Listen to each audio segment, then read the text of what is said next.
li nu war mooy ñu topp ko te ba ñu topp sunu bànneexu bakkan.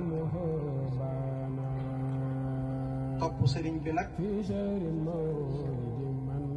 mooy di jëfe ay ndigalam tey sellal defin wax tey wattandiku ay tereem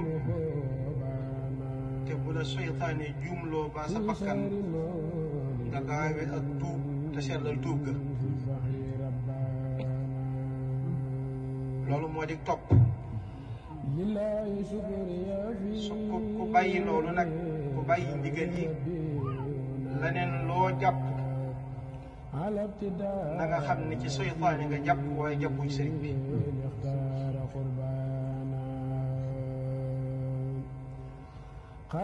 tey jii nag ñu fas yéene soññante ci ndigal loo xam ne sëriñ bi dañu koo digal te moom lépp lu mu digle lu sax ci alquran la lu sax ci xadiisu rasulullahi la lu sax ci mbindum sëriñ Tuubaa la. ndax sëriñ bi alquran moo di ab xolam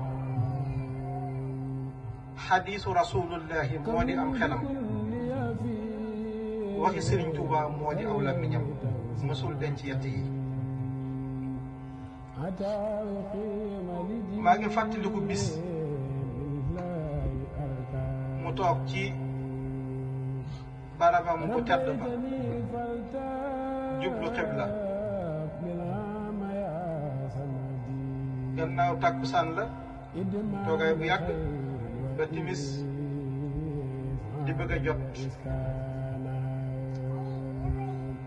bi ñu noddee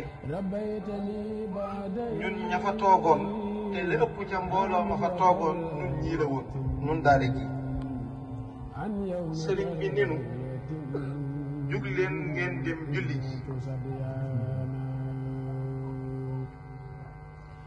kon ndigal loolu war nañ koo fàttalante waat war nañ caa soññante waat ñu xam ni julli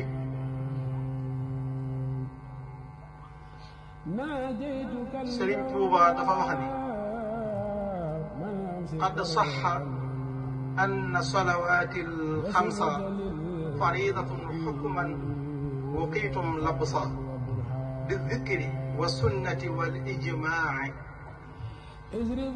nee na ngeen xam ne julli juróom farata la